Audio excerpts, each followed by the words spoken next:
Welcome to sky novels. कैसे हैं आप सब? उम्मीद करते हैं खैरियत से होंगे। आज हम आपके लिए लेकर आए हैं दिल ए नादा की अगली किस्त। आगे बढ़ने से पहले चैनल को कर लीजिए सब्सक्राइब और बेल आइकॉन भी कर लीजिए प्रेस। चलिए चलते हैं किस्त की जानिब। मिस कशफ, वो कॉरिडोर से मुड़ती अभी दूसरी मंजिल पर जाने ही लगी थी जब शमीम बुखारी की आवाज उसके कानों से टकराई। उसने बेसाख्ता अपनी आंखें जब्त से बंद की थीं। वो आंखें खोलती बिगड़े मूड के साथ उनकी जानिब पलटी। वो आज फिर उसके सामने खड़े हुए थे। वो पिछले एक हफ्ते से लगातार यही कर रहे थे। ईशाल को अब चिढ़ हो रही थी उनसे। आपसे बात करनी थी। शमीम ने उसके माथे के बलों को नजरअंदाज करते हुए संजीदा अंदाज में कहा। देखें सर, जो आपको बात करनी है उसका जवाब मैं आपको साफ अल्फाज में दे चुकी हूं। इसलिए प्लीज इस तरह बार बार मेरी राह में आकर मेरा तमाशा मत बनाइए। मेरी एक इज्जत है जिसे आप सबकी नजरों में मशकूक कर रहे हैं। इशाल ने धीमे मगर सख्त लहजे में कहा। वो 2-3 दिन से स्टाफ की मायनी खेज नजरें खुद पर महसूस कर रही थी, जो उसे बेहद नागवार गुजरी थी। मिस इशाल, मैं जानता हूं आपने जवाब दे दिया है। मैं बस उस जवाब की वजह जानना चाहता हूं। शमीम बुखारी ने कद्र ए बेबसी से कहा। और मैं आपको वजह बताना जरूरी नहीं समझती। इशाल ने दो टोक होकर कहा। आपका तलबगार होने के नाते ये मेरा हक है कि मैं अपने ठुकराए जाने की वजह जान सकूं। आप एक मुनासिब वजह दे देंगी तो मेरे लिए वापसी का रास्ता आसान हो जाएगा। मैं खुद को और अपने घर वालों को समझा लूंगा और दोबारा आपकी राह में नहीं आऊंगा। शमीम ने बेहद ठहरे हुए लहजे में कहा। वजह यह है सर कि मैं मनहूस हूं। जिससे भी रिश्ता जोड़ने की कोशिश करती हूँ उसका घर बर्बाद कर देती हूँ। दो इंसानी मौत का बोझ है मुझ पर। 2 बार शादी टूट चुकी है मेरी। अब मैं दोबारा वही तमाशा नहीं चाहती। मिल गया सर आपको रीजन। अब प्लीज दोबारा मेरी राह में हायल मत होइएगा। ईशाल ने तुर्श लहजे में कहा और अपनी भीगती पलकों और गुलाबी होती आंखों के साथ वो रुकी नहीं तेजी से सीढ़ियां चढ़ती चली गई। और शमीम बुखारी हकदक से खड़े रह गए। इनकार की वजह यह होगी, ये उनके वहम ओ गुमान में भी नहीं था। वो चारों अपनी अपनी बाइक पर सवार कॉलेज से वापस आ रहे थे जब बीच में एक शॉप पर रुककर कोल्ड ड्रिंक वगैरह लेने लगे। चल रहा है ना जानी फिर शाम को?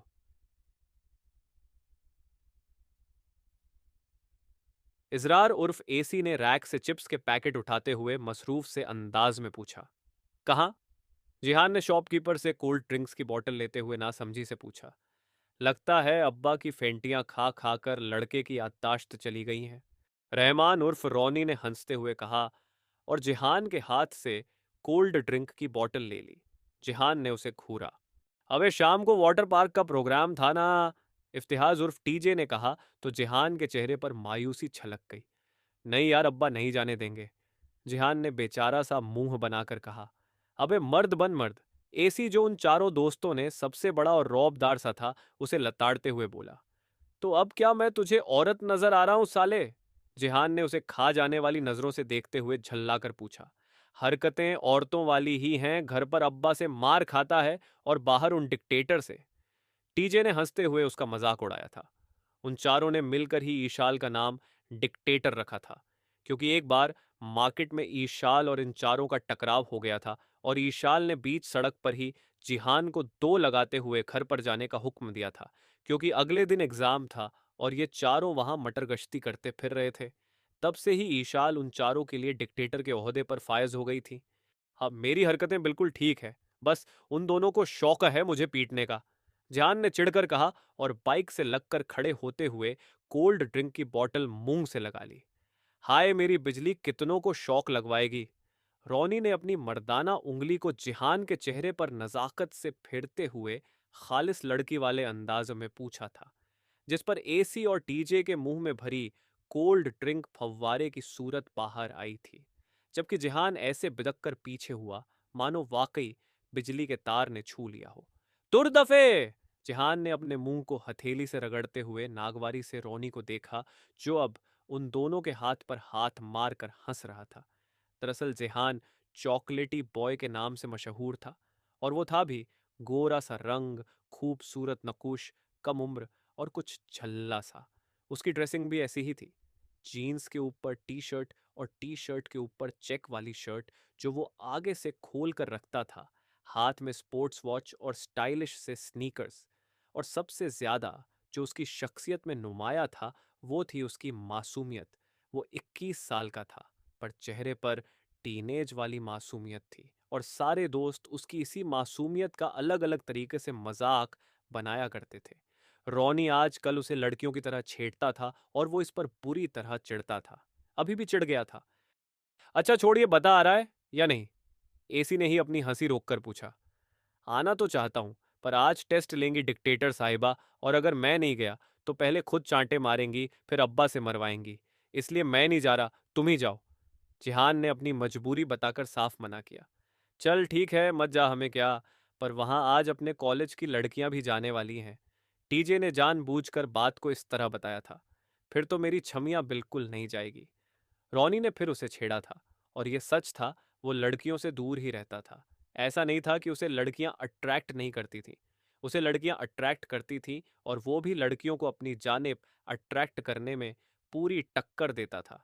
कई लड़कियों ने उसकी जानिब दोस्ती का हाथ भी बढ़ाया था, पर उसने माजरत कर ली, क्योंकि दोस्ती का मतलब सिर्फ कॉलेज में ही दोस्ती नहीं थी। दोस्ती का मतलब था कि फोन पर भी लंबी लंबी चैट होना, और वो ये रिस्क बिल्कुल नहीं ले सकता था, क्योंकि वो अकेला ऐसा लड़का था जिसका फोन कभी भी चैक हो जाया करता था, और करने वाले उसके अब्बा होते थे। वो कभी भी जिहान का फोन मांग लेते थे और फिर एक एक चीज चेक करते थे। और ऐसे में जिहान अपनी जान तलवार पर रखी महसूस करता था, क्योंकि अगर कुछ भी गलत मिल गया तो अब्बा उसका फोन वापस ले लेंगे। ये उसे वार्निंग मिली हुई थी कि जिस दिन फोन में कुछ गलत मिला उस दिन फोन ले लिया जाएगा, और जिहान एक लड़की के चक्कर में अपना फोन नहीं गंवा सकता था, इसलिए लड़कियों से दूर दूर रहता था। मरो सालो तुम, मैं चला घर, जिहान ने चिढ़कर कहा, और कोल्ड ड्रिंक की खाली बॉटल ट्रैशबिन में उछालता अपनी बाइक पर सवार हो गया।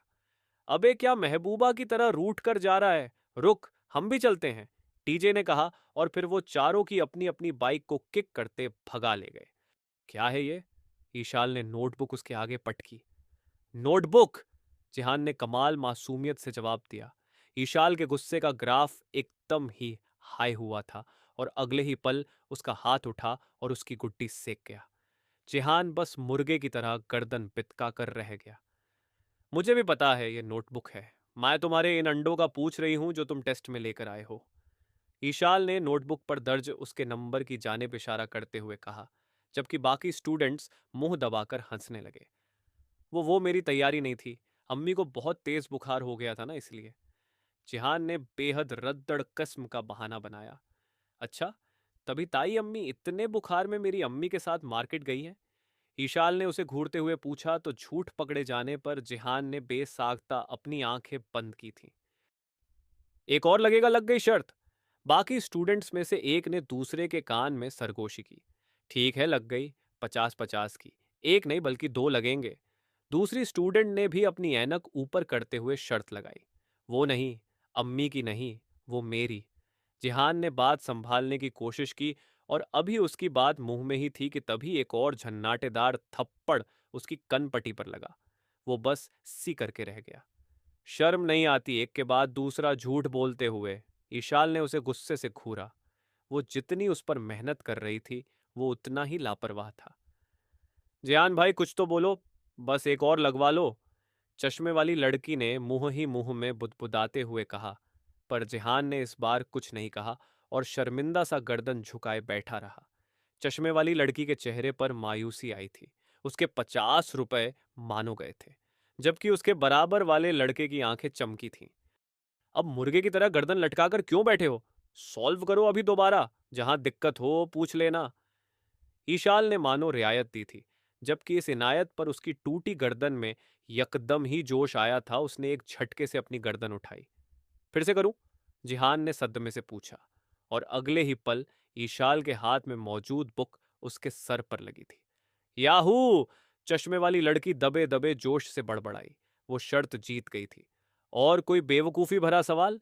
ईशाल ने पूछा, तो जिहान रूहान से चेहरे के साथ फौरन ही नोटबुक पर झुक गया। ईशाल को एक पल को अफसोस हुआ, उसने शमीम बुखारी और घर वालों का गुस्सा उस पर उतार दिया था। वो आज शमीम बुखारी की बातों से डिस्टर्ब थी। बाकी कसर घर आकर अम्मी अब्बू ने शादी की बात छेड़ कर पूरी कर दी, इसलिए वो बुरी तरह झन्नाई हुई थी और उसके नंबर देखकर उसने सारी झल उस पर निकाल दी। ईशाल ने सर झटका और बाकी बच्चों की जानिब मुतवज्जो हो गई जो अपने अपने टेस्ट वाली नोटबुक उसकी जानिब बढ़ा रहे थे। जारी है। मिलते हैं नेक्स्ट एपिसोड में, तब तक अपना ख्याल रखिए, ध्यान रखिए, टाटा बाय बाय और चैनल ज़रूर सब्सक्राइब कर लें।